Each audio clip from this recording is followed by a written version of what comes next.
بسم اللہ الرحمن الرحیم کہ تقدیر کے جو عام عقیدے میں ہم تقدیر کہتے ہیں اس کے دو پہلو ہیں۔ ایک پہلو ہے ما اصاب علی الانسان، جو کچھ انسان پر آتا ہے مصیبت، جیسے ابھی آیت میں نے پڑھی ما اصاب من مصیبت فی الارض ولا فی انفسکم۔ ہم ہر وقت زد میں ہیں، کوئی تکلیف آ گئی، کوئی مصیبت آ گئی، کوئی بیماری آ گئی، کوئی حادثہ ہو گیا، کوئی بچہ فوت ہو گیا، کوئی عزیز جو ہے وہ فوت ہو گیا، یہ ہر وقت حوادث ہے۔ تو جو بھی کچھ پیش آتا ہے وہ علم خداوندی میں ہمیشہ سے تھا۔ یہی وجہ ہے کہ ایک اور حدیث ہے ابن الدیلمی سے، لمبی حدیث ہے وہ، لیکن اس کے اندر جو آخری ٹکڑا ہے وَتَعْلَمَ، یعنی انسان کے نجات کے لیے لازم ہے کہ یہ بات بھی تم جان لو انما اصابک لم یکن لیخطئک وانما اخطأک لم یکن لیصیبک ولو مت علی غیر ھذا، اگر تم اس کے سوا کسی صورت پر ہوگے تو جہنم میں داخل ہو جاؤ گے، لدخلت النار۔ یہ جان لو کہ جو چیز تم پر آئی وہ آنی ہی آنی تھی۔ دیکھیے ہوتا کیا ہے، کاش کہ میں اگر یوں کر لیتا تو یہ نہ ہوتا، بس یہی ایمان بالقدر کے منافی ہے۔ جو ہوا ہے وہ اللہ تعالیٰ کے ہاں تو پہلے سے طے تھا، ہونا ہی تھا۔ تمہاری کوئی تدبیر، کاش کہ میں اس وقت یہ کر لیتا، یہ لو، اسی لیے ایک حدیث میں الفاظ آئے ہیں ان کلمۃ لو تفتح عمل الشیطان، اس لو سے، کاش، اس سے شیطانی عمل شروع ہو جاتا، کاش کہ یہ ہو جاتا، کاش میں یہ نہ کرتا، کاش کہ ہو جاتا، تو یہ نہیں۔ تعلم انما اصابک لم یکن لیخطئک، تو جان لے اس بات کو کہ جو چیز تم پر آئی ہے وہ ہرگز ٹلنے والی نہیں تھی۔ کوئی تدبیر تم کر لیتے، کوئی کسی وقت کوئی ہیلا کر لیتے، کوئی تم قدم اٹھا لیتے، کچھ بھی کر لیتے، وہ تو آنی ہی آنی تھی۔ وما انما اخطاک، جو چیز تم سے چھوٹ گئی، رہ گئی، نہیں ملی۔ ایک ویکنسی ایڈورٹائز ہوئی تھی، آپ نے بھی درخواست دی تھی، آپ کو نہیں ملی، اب آپ کہو ہو کاش کہ میں نے فلاں سے سفارش کرا لی ہوتی، بس گئے۔ تو جو چیز چھوٹ گئی وہ چھوٹ جانی ہی تھی، اس میں قطعاً جو ہے کوئی شکل، کوئی تدبیر، کوئی سفارش، کسی طرح کا کوئی بھی ہیلا، کوئی جو ہے اس میں کارگر نہیں ہو سکتا تھا۔ لم یکن لیصیبک ومت علی غیر ذالک، اگر تو اس کے سوا کسی کیفیت پر تیری موت واقع ہوئی، اگر یہ یقین نہیں ہے، یہ ہے تقدیر کا وہ مفہوم کہ جس کا تعلق ہے علی ما اصاب الانسان، جو انسان کے اوپر وارد ہو رہا ہے، اس کے ضمن میں تقدیر کا مفہوم کیا ہے کہ جو ہوا ہے وہ تو ہونا ہی تھا، اس میں تو کسی شک و شبے کی گنجائش نہیں، بالکل قطع اللہ تعالیٰ کا فیصلہ ہے۔ البتہ در حقیقت ایک دوسرا پہلو ہے ما یفعل الانسان، وہ جو انسان کرتا ہے۔ یہاں آ کر یہ تقدیر کا مسئلہ بہت ٹیڑھا ہو جاتا ہے۔ آیا میرے اندر کوئی اختیار بھی ہے کہ نہیں؟ Do I have any free choice؟ یا ہر شخص پہلے سے طے ہے؟ تقدیر کا ایک عام مفہوم یہ ہے، اور اس مفہوم میں بھی بعض روایات بھی ہیں جو اس کی تائید کرتی ہیں کہ ہر چیز پہلے سے طے ہے، لکھی ہوئی۔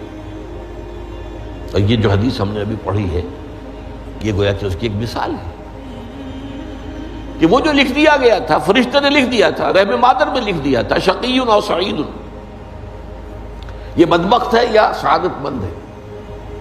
تو ایک شخص پوری عمر نیکی کے کام کرتا رہا، آخری وقت میں آ کر کوئی ایسا حادثہ پیش آ گیا کہ وہ اہل جہنم کے سے کام شروع کر دیا اور جہنمی ہو گیا۔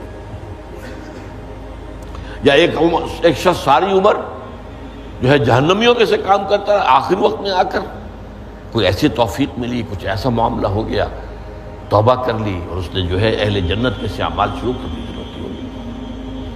تو یہ جو ہے علامہ اصابک کا علیحدہ بات ہے، اور علی ما یفعل الانسان، انسان کیا کرتا ہے اس میں اس کی قدرت کتنی ہے. اور یہ ہمارے ہاں فلسفے کا بڑا مشکل موضوع ہے، اسی کا نام ہے جبر و قدر. ہمارے اسلاف میں بھی کچھ لوگ ایسے ہیں متکلمین میں سے. دیکھیے ہمارے ہاں ایک وہ لوگ ہیں کہ جو اس پر قناعت کرتے ہیں کہ جو اللہ نے کہہ دیا اور رسول نے کہہ دیا، اس سے آگے ہم مین میخ نہیں نکالیں گے، وہ محفوظ راستے پر نہیں ہے. لیکن بہرحال انسان کو اللہ نے ایک عقل بھی دی ہے، اور یہ عقل سوالات اٹھاتی ہے. اور جو زیادہ ذہین انسان ہوتے ہیں ان کے اندر ان کی یہ مصیبت زیادہ ہوتی ہے. لہٰذا وہ تو سوچتے ہیں، کچھ نہ کچھ غور و فکر کرتے ہیں، بات سمجھنے کی کوشش کرتے ہیں. اس میں اب ہمارے ہاں دو طبقے ہو گئے، جبریہ قدریہ. ایک نقطہ نظر یہ ہے کہ انسان مجبور محض، کوئی اختیار نہیں. اور ایک یہ ہے کہ انسان قادر مطلق ہے، جو چاہتا ہے اپنے فیصلے میں مختار مطلق ہے، وہ فیصلہ کرتا ہے. انہیں قدریہ کہتے ہیں. تو جبریہ اور قدریہ ان کی بحثیں ہمارے یہاں، یہ وہی تقدیر کا مسئلہ جو میں نے کہا تھا، بحثوں میں آ کر الجھ جائے. آج تک حل نہیں ہوا، حل ہو سکتا ہی نہیں. اب اس کے ضمن میں علامہ اقبال کا ایک شعر آپ کو سناتا ہوں. وہ بہت اچھا لگتا ہے، بہت خوبصورت لگتا ہے شعر ہونے کے اعتبار سے. تقدیر کے پابند جمادات و نباتات، مومن صرف اللہ کے احکام کا پابند.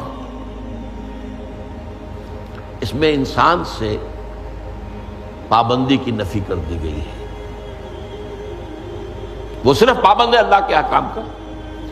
نتیجے کے اعتبار سے تو جو یہ شعر کہہ رہا ہے، جو بات وہ صحیح ہے، پابندی اصل جو ہے وہ اللہ کے احکام کی. لیکن یہ کہ تقدیر کی پابندی سے انسان بھی پوری طرح آزاد نہیں ہے. یہ سمجھ لینا کہ یہ جمادات و نباتات ہی کا معاملہ، یہ غلط ہے، یہ مبالغہ ہے.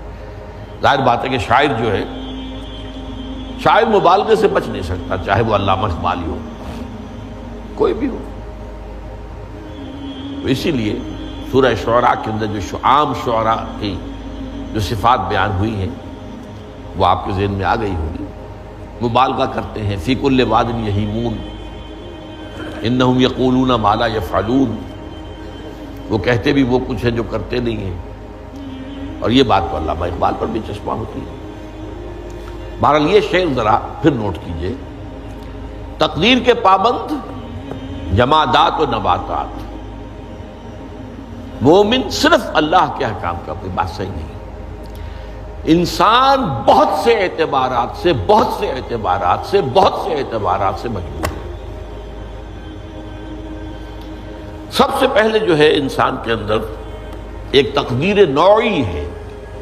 نوع انسان، چھوٹی سی چڑیا اڑتی پھرتی ہے، انسان نہیں اڑ سکتا. آپ نے ٹھیک ہے مشین ایجاد کر دی، جہاز ایجاد کر لیا، آپ دوڑ رہے ہیں 500 آدمی اور سینکڑوں من سامان لے کر جو ہے وہ جا رہا ہے، 747 ہو یا 757 ہو، یہ کر لیا ٹھیک ہے. خود نہیں اڑ سکتا. اب کیا کریں گے آپ؟ یہ تقدیر نوعی ہے. اسپیشیز، ہر اسپیشیز کے لیے اللہ نے ایک اندازہ مقرر کر دیا ہے، اس اندازے ہی میں رہے گا، اس سے باہر نہیں جا سکتا. پھر ایک تقدیر شخصی ہے. اب دیکھیے تقدیر شخصی کیا ہے. بعض اوصاف و صفات ہمیں وراثتاً ملتے ہیں، وی ہیو نو چوائس. پہلے بھی یہ بات مانی جاتی تھی، آج جو ہے ذرا سائنٹیفک انداز میں ہم کہتے ہیں جینز میں چلا آ رہا ہے. وہ جینز کو کوئی بدل سکتا ہے؟ جو جینز بھی آپ کو ملے اپنے والدین کی طرف سے، وہ آپ کی شخصیت کا ظاہر بات ہے کہ فیصلہ کن طرز پر اس کو ڈھال دیتے. جینز ہے، پابندی ہے. نمبر 2 یہ کہ خاص طور پر جو گھر کا ابتدائی ماحول ہوتا ہے، ماں کی گود اور ابتدائی گہوارہ گھر کا، اس کے جو اثرات مرتسم ہو جاتے ہیں شخصیت کے اوپر، وہ بھی بڑے مستقل ہوتے ہیں، پختہ ہوتے ہیں. ان دونوں چیزوں کو ضرب دے لیجیے، hereditary factors multiplied by environmental factors, اس سے مل کر ایک شے تیار ہوتی ہے جس کو قرآن کہتا ہے شاکلہ۔ قل کل یعمل علی شاکلتہ فربکم اعلم بمن هو اہدی سبیلا، سورہ بنی اسرائیل۔ شاکلہ کسے کہتے ہیں؟ شاکلہ شکل دینے والی شے۔ آپ کو لوہا ڈھالنا ہے، کوئی خاص پرزہ بنانا ہے، اس کا پہلے سانچہ بناتے ہیں نا، لوہے کو پگھلا کے اس میں ڈالیں گے تو جیسا سانچہ ہوگا ویسا ہی لوہا جو ہے وہ شکل اختیار کرے، اسے شاکلہ کہتے ہیں۔ یہ شاکلہ جو ہے ہر انسان کا، اس سے باہر انسان نہیں جا سکتا،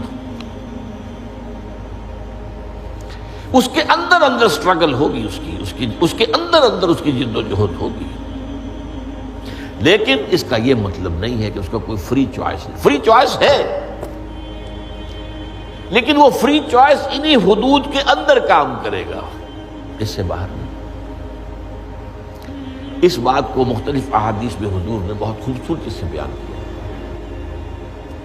ایک حدیث بڑی اہم ہے، بڑی اہم ہے۔ الناس کالمعادن، انسانوں کی مثال بھی معدنیات کی سی ہے۔ اب سونے کی معدنیات میں سے سونے کی جو اور ہے، اب پتہ نہیں اردو میں مجھے معلوم نہیں اور کا ترجمہ کیا کرتے ہیں عام طور پر، لیکن جانتے ہیں اور وہ کچی دھات جس سے کو صاف کر دیتے ہیں تو پھر وہ دھات جو ہے خالص شکل میں سامنے آ جاتی ہے۔ سونے کی اور سے سونا بنے گا، چاندی کی اور سے چاندی بنے گی، سونا تو نہیں بن سکتا، جتنا چاہے صاف کر لیں، وہ اور تو مستقل۔ الناس کالمعادن خیارکم فی الجاہلیت خیارکم فی الاسلام، جو تم میں جاہلیت کے دور میں، پری اسلامک دور میں جو بہترین تھے وہی اسلام میں آ کر بہترین ہوئے۔ وہ اور سونے کی تھی وہ صاف ہو گئی ہے، اور سونا جو ہے وہ نکھر کر خالص سونا بن کر آ گیا ہے، اسلام نے صاف کر دیا۔ وہ چاندی کی اور تھی، اسلام نے اس کو صاف کر دیا ہے، وہ نکھر کر چمکتا ہوا جو ہے وہ چاندی بن گئی۔ لیکن یہ کہ اذا فقہوا، البتہ پھر اس میں ایک اضافہ کیا حضور نے، جبکہ ان کے اندر دین کا فہم داخل ہو جائے تو یہ کہ جو بہترین پہلے تھے وہی بہترین اب ہوں گے۔ اسلام لانے سے پہلے بھی بہترین ابو بکر تھے، اسلام لانے کے بعد بھی بہترین ابو بکر۔ حضور پر وحی سے پہلے بھی بہترین خاتون خدیجۃ الکبریٰ تھی، ایمان لانے کے بعد بھی بہترین خاتون خدیجۃ الکبریٰ تھی۔ اور دوسری حدیث سنیے، عن ابی الدرداء رضی اللہ تعالی عنہ قال بینما نحن عند رسول اللہ صلی اللہ علیہ وسلم، اسی حال میں کہ ہم ایک روز ہم حضور کے پاس تھے، نتذاکرون ما یکون، اور ہم ذرا سوچ رہے تھے کیا کیا کچھ پیش آنے والا ہے دنیا میں۔ اذ قال رسول اللہ صلی اللہ علیہ وسلم، جبکہ حضور نے ہم سے ایک بات کہی، بڑی غور سے سنیے۔ اذا سمعتم بجبل انزال عن مکانہ فصدقوہ، اگر تم یہ سنو کہ کوئی پہاڑ اپنی جگہ سے ٹل گیا تو مان لینا۔ وَإِذَا سَمِعْتُمْ بِرَجُلٍ تَغَيَّرَ عَنْ خَلْقِهِ فَلَا تُصَدِّقُوهُ، اور اگر تم سنو کہ کوئی شخص جو ہے وہ اپنی سرشت سے، اپنی جبلت سے بدل گیا تو کبھی نہ مانو۔